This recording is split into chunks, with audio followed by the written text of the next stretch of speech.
Welcome to the PowerPoint presentation of Physics for Class 12. In this session, we will study Chapter 1 on Charges and Fields, covering summary and worked examples.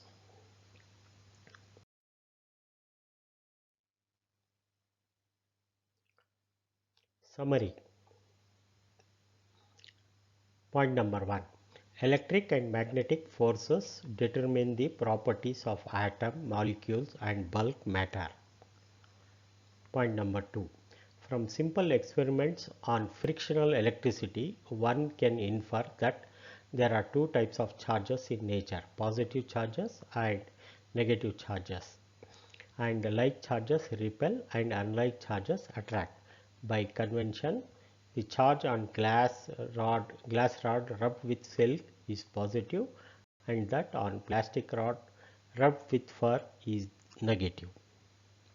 Point number 3. Conductors allow movement of electric charge through them. Insulators do not. In metals, the mobile charges are electrons. In electrolytes, both positive and negative ions are mobile. So, conductors allow movement of electric charge through them, and the insulators do not allow movement of electric charge. Mobile charges are electrons in metals, and in electrolytes both positive and negative ions are mobile. Electric charge has three basic properties: quantization, additivity and conservation. Quantization of electric charge means the total charge Q of the body is always integral multiple of a basic quantum of charge E. That is, Q is equal to N into E, where N is equal to 0, plus or minus 1, plus or minus 2, plus or minus 3. Hence, N is a whole number and there are no fractions in it.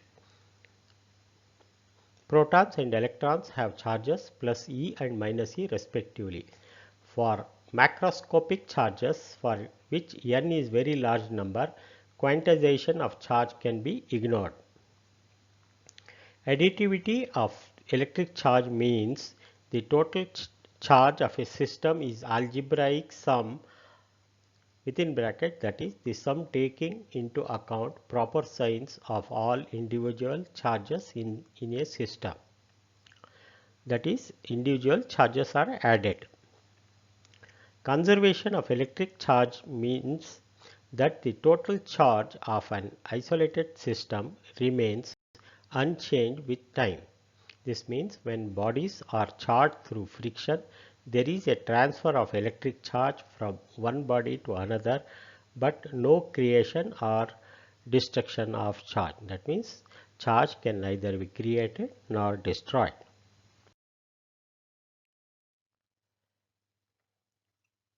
Point number 5. Coulomb's law. The mutual electrostatic force between 2-point charges Q1 and Q2 is proportional to product Q1 Q2 and inversely proportional to square of the distance R21 separating them. Mathematically, force on Q2 due to Q1 is given by an equation F21 vector equals K into Q1 Q2 divided by R square into R21, where R21 hat is a unit vector in the direction from Q1 to Q2 and the value of K, a constant of proportionality, is given by K is equal to 1 over 4 pi epsilon naught. In SI units, the unit of charge is coulomb. The experimental value of constant epsilon naught equals 8.854 into 10 to the power of minus 12 coulomb square per Newton per meter square. Hence, Coulomb law is F21 vector is equal to K into Q1 Q2 divided by R square into vector R21. The approximate value of K is equal to 9 into 10 to the power of 9 Newton meter square per coulomb. Please note the value of K equals 9 into 10 to the power of 9, which we are required to substitute in while solving problems, numerical problems. Point number 6. The ratio of electric force and gravitational force between a proton and an atom and electron is Fg is equal to Ke square divided by Gmemp, that is equal to approximately equal to 2.4 into 10 to the power of 39. I will repeat. The ratio of electric force and gravitational force between a proton and electron is equals Ke square divided by Gmemp, approximately equal to 2.4 into 10 to the power of 39, where G is the gravitational constant. Superposition principle. This principle is based on the property that forces with which two charges attract or repel each other are not affected by presence of a third or more additional charges. For an assembly of charges Q1, Q2, Q3, etc. up to Qn, the force on any charge, say Q1, is the vector sum of force on Q1 due to Q2, the force on Q1 due to Q3, and so on. For each pair, the force is given by Coulomb's law for two charges stated earlier.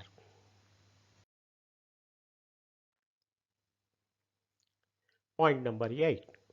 The electric field E at a point due to a charge configuration is the force on a small positive test charge Q placed at the point divided by the magnitude of the charge.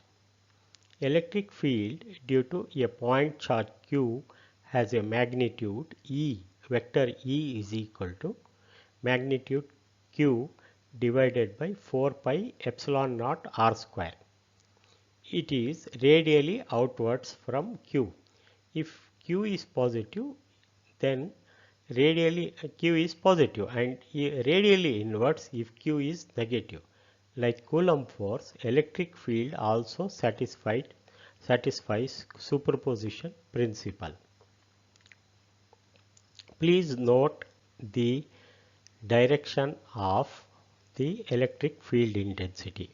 If Q is positive, the direction is radially outwards, whereas if Q is negative, the direction is inwards. Point number 9. An electric field line is a curve drawn in such a way that tangent at each point on the curve gives the direction of field at that point. That means the direction of field is nothing but a tangent on each point on the curve. The relative closeness of field lines indicates the relative strength of electric field at different points. They crowd near each other in the regions of strong electric field. That means the field lines indicate the strength of electric field. When there is overcrowding in any region, that means it is a area of strong electric field. When the density is less or the field lines are different or apart, then it means electric field is weak. In regions of constant electric field, the lines are uniformly spaced parallel straight line. Point number 10. Some of the important properties of field lines are: field lines are continuous curves without breaks. That means there is no break in field lines. Two field lines cannot cross each other. That means they will be either running parallelly, but they will not cross one another. They may deviate and depart in different directions, but one field line will not cross another field line. Point number 3. Electrostatic field lines start at positive charge and end at negative charge. They cannot form closed loop. That means if there are two charges, positive and negative, the field lines will start from positive charge and end on negative charge. Point number 11. An electric dipole is a pair of equal and opposite charges, Q and minus Q. That means two equal and opposite charges means plus Q and minus Q separated by some distance 2L. Its dipole moment vector P has magnitude 2 into QL and is in the direction of dipole axis from minus Q to plus Q. Point number 12. Field of an electric dipole in its equatorial plane, that is the plane perpendicular to the axis and passing through its center at a distance r from the center, is given by E is equal to minus P over 4 pi epsilon naught into 1 over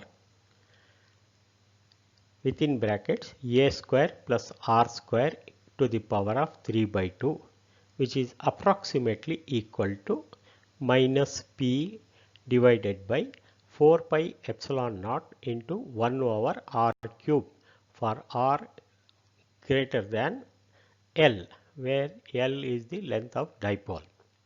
Please note here the electric field intensity is inversely proportional to R cube in the case of a dipole, whereas in the case of point charge it is inversely proportional to R square. So please note the difference between 1 over R cube for dipole and 1 over R square for normal point charge. Dipole electric field on the axis at a distance r from the center is given by the equation E is equal to vector E is equal to 2p into r divided by 4 pi epsilon naught into 1 over within brackets r square minus L square whole square, where P is the dipole moment and R is the distance and L is the length of dipole. That is approximately given by 2p divided by 4 pi epsilon naught into 1 over r cube. Here also please note it is inversely proportional to r cube for r for greater than L. The difference between equatorial plane and the axis location of point is, in the previous case it was minus p and in this case it is plus 2p. The 1 by r cube dependence of dipole electric fields should be noted in contrast to 1 by r square dependence of electric field due to a point charge. Point number 13. In uniform electric field E, a dipole experiences a torque tau given by tau is equal to P cross E, where P is a vector, E is a vector and torque is also a vector, but experiences no net force.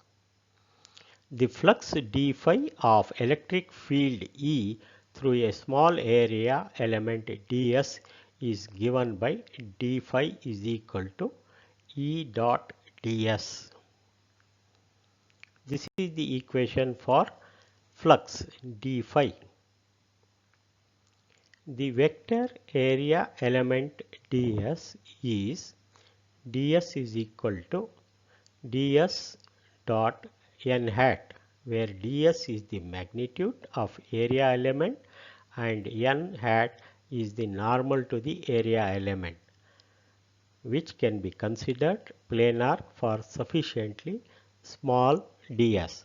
For an area element of closed surface, n hat is taken to be direction of outward normal by convention.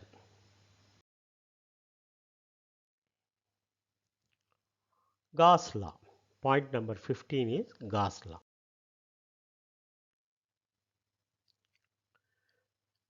In this slide, we will recollect the physical quantities, their symbols, dimensions, and respective units.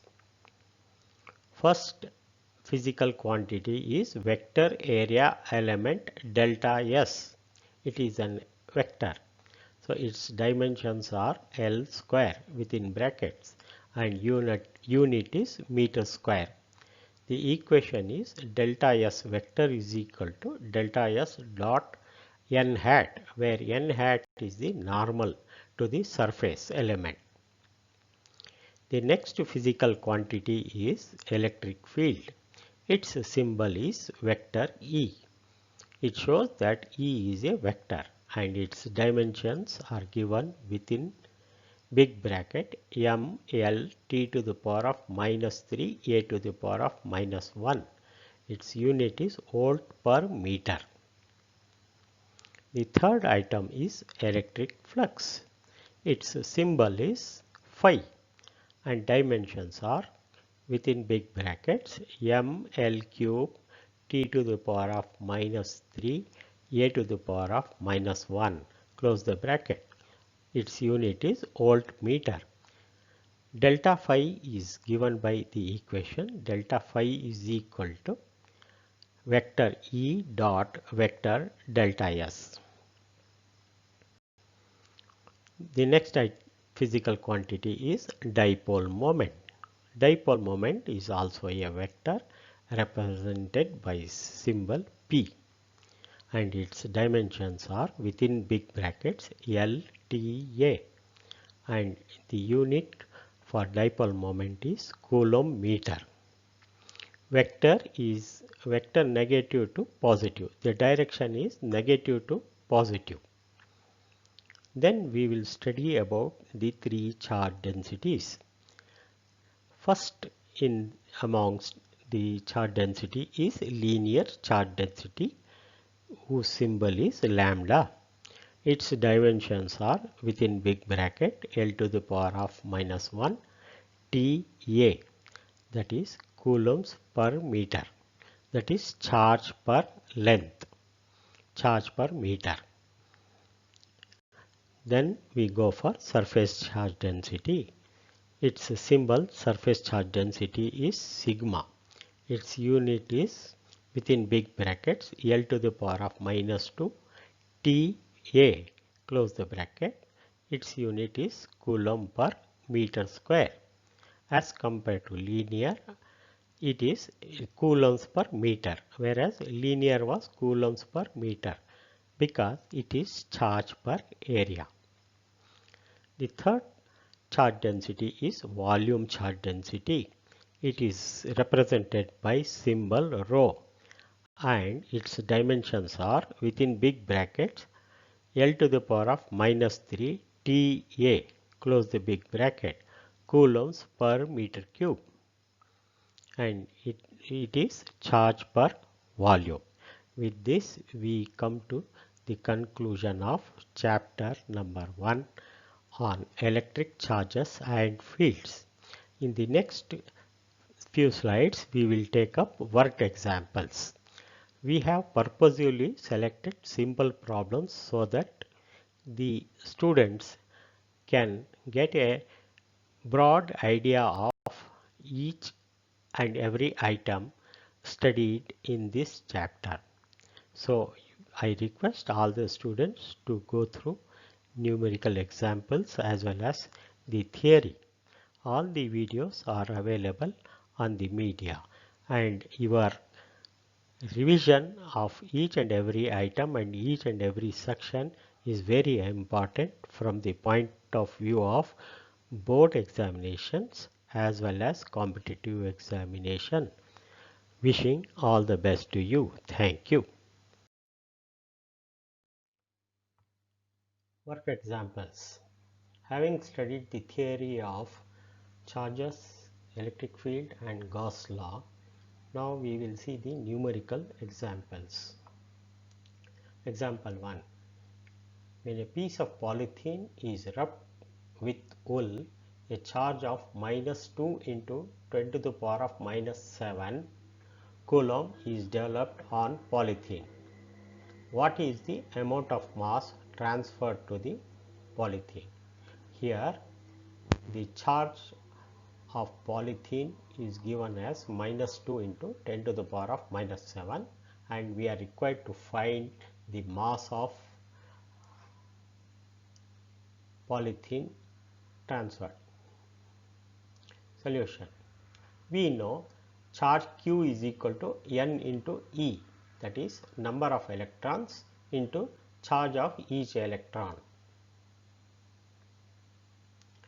Therefore, number of electrons N equals Q by E, that is equal to 2 into 10 to the power of -7, that is its value is given, divided by, we know the charge of electron is 1.6 into 10 to the power of -19.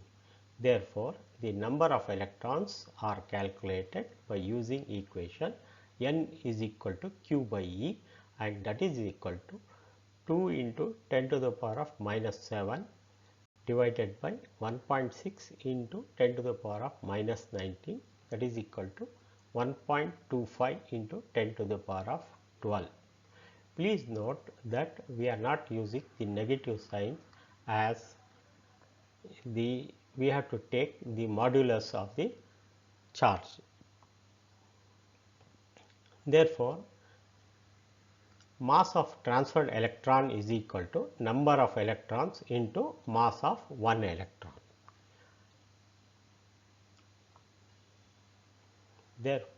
Therefore, mass is equal to 1.25 into 10 to the power of 12, that is what we have calculated as the number of electrons, into mass of one electron. We know from our knowledge of physics, atomic physics, that mass of one electron is equal to 9.1 into 10 to the power of -31 kg, that is equal to 11.375 into 10 to the power of 19 kg. So, in this example only charge is given. We should know from our knowledge the charge of electron, that is equal to 1.6 into 10 to the power of -19, and mass of one electron. Mass of electron also we know that it is 9.1 into 10 to the power of -31. So, the mass transferred to polythene is 11.375 into 10 to the power of 19 kgs. Now, let us go to the example 2. Example 2. 10 to the power of 12 alpha particles, that is nuclei of helium per second, fall on a neutral sphere.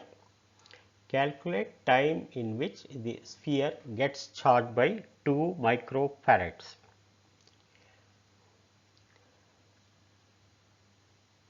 So, here the alpha particles falling on a neutral sphere is 10 to the power of 12 per second.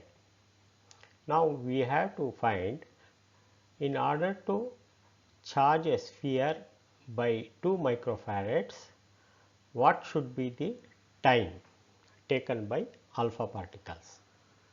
Solution. Let t be the time for charging. Therefore, number of alpha particles falling in t seconds will be is equal to 10 to the power of 12 into t.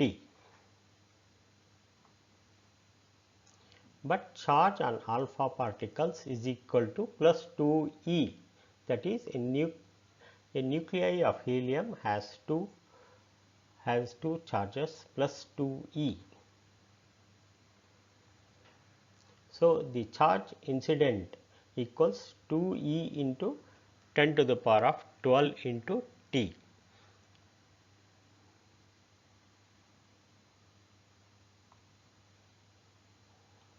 That is given as 2 microfarads. Therefore, 2 microfarads is equal to 2e into 10 to the power of 12 T. But we know that 1 microfarad is equal to 10 to the power of minus 6 farads. Then rearranging the equation, we get T is equal to 2 microfarads, that is 2 into 10 to the power of minus 6 farads divided by 2 into 1.6 into 10 to the power of minus 19 into 10 to the power of 12.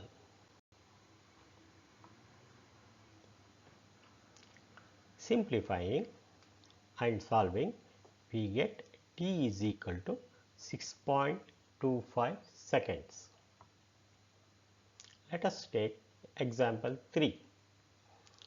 The example 3 says, what is the force between two charged spheres of 2 into 10 to the power of minus 7 coulomb and 3 into 10 to the power of minus 7 coulombs placed 30 centimeter apart? That is, here the value of Q1 is 2 into 10 to the power of minus 7 coulomb and value of Q2 is 3 into 10 to the power of minus 7 coulomb and the value of R is 30 centimeter. This 30 centimeter we have to convert into meters. Let us proceed with the solution. Given Q1 is equal to 2 into 10 to the power of minus 7 and Q2 is equal to 3 into 10 to the power of minus 7 coulomb. R is equal to 30 centimeters, that is equal to 30 divided by 100, that is equal to 0.3 meters. We know the force between two charges Q1 and Q2 is given by the equation F is equal to K into Q1 Q2 divided by R square. The value of K is 9 into 10 to the power of 9 and given values of Q1 and Q2 are 2 into 10 to the power of minus 7 and 3 into 10 to the power of minus 7 divided by R square. R is 0.3 meters. So, R square is 0.3 into 0.3. Hence, the force F equals 9 into 6 into 10 to the power of minus 5 divided by 9 into 10 to the power of minus 2. That is calculated as 6 into 10 to the power of minus 3 newtons. Because Q1 and Q2 charges are opposite in nature, are similar nature, not opposite but similar, plus positive, both are positive charges, hence the force is repulsive. Example 4.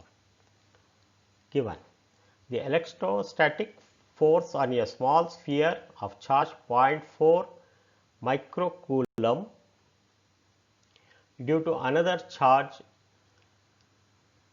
minus 0.8 microcoulomb in air is 0.2 newtons. I read once again, the electrostatic force on a small sphere of charge 0.4 microcoulomb due to another charge minus 0.8 microcoulomb in air is 0.2 newtons. What is the distance between two spheres? Part A. Part B, what is the force on second sphere due to the first? So, from our previous knowledge, the given items are Q1 is equal to 0.4 microcoulomb, Q2 equals minus 0.8 microcoulomb, and the force F is equal to 0.2 newtons. Let us proceed with the solution.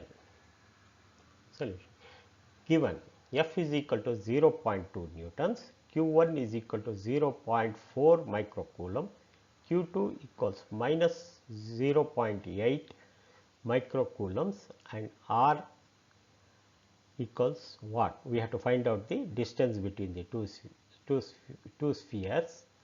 Hence, R is equal to what? We know that K is equal to 9 into 10 to the power of 9. Though value of K is not given in the problem, but we should assume, always assume that value of K is constant and equals to 9 into 10 to the power of 9. Part A. Part A asks us to find the value of R, the distance between two spheres. We know the formula, F is equal to K into Q1 Q2 divided by R square. Therefore, rearranging, we get R square is equal to K times Q1 Q2 divided by F. Hence, substituting, we get the value of R square as R square is equal to 144 into 10 to the power of minus 4. Therefore, R will be square root of 144 into 10 to the power of minus 4, that is equal to 12 into 10 to the power of minus 2 meters. Let us see the part B. Part B asks what is the force on second sphere due to first one, that is what is the force on Q2 due to Q1.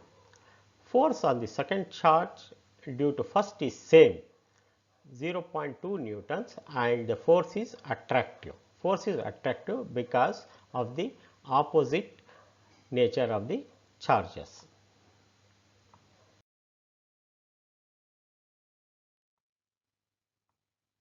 Let us take example number 5.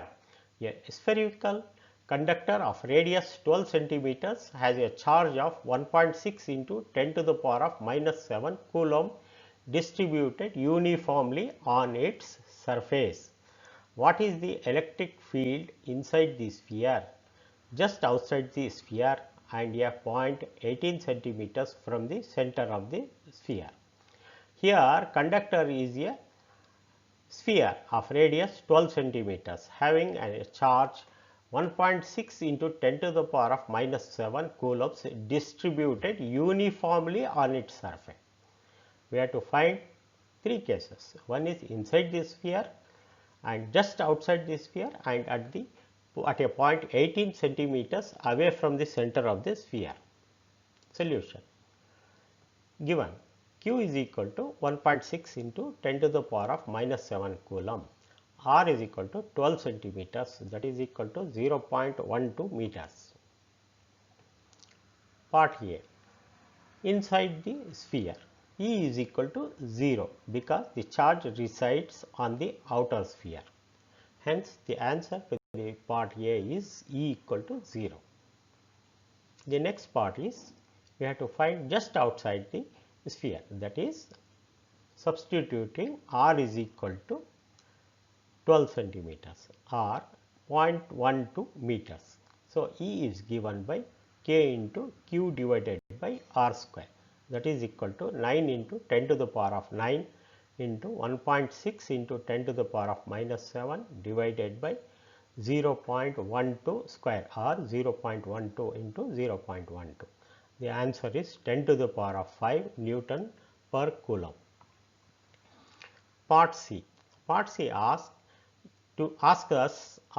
us to find E at a point 0.18 meter from the center of the sphere. Therefore, E is equal to K into Q by R square, that is equal to 9 into 10 to the power of 9 into 1.6 into 10 to the power of minus 7 divided by 0.18 into 0.18. that is equal to 4.4 into 10 to the power of 4 newtons per coulomb. Let us go to example number 6. A system has two charges QA is equal to 2.5 into 10 to the power of minus 7 and QB equals minus 2.5 into 10 to the power of minus 7. So, these are equal charges, but opposite in nature. QA is positive, QB is negative. Located at points A. So, A is 0, 0, minus 0.15, that is x equals 0, y equals 0, z is equal to minus 0.15 meters, and B equals 0, 0, 0.15 meter. We are required to find the total charge and dielectric moment of the system. Because there are two equal and opposite charges, it is the case of a dipole. Solution. The total charge is 2.5 into 10 to the power of minus 7 minus of 2.5 minus 10 to the power of minus 7. Hence, the total charge is 0. Please remember, in the case of a dipole, because of the equal and opposite charges, the total charge remains 0. Dielectric moment is given by vector P is equal to Q into 2L.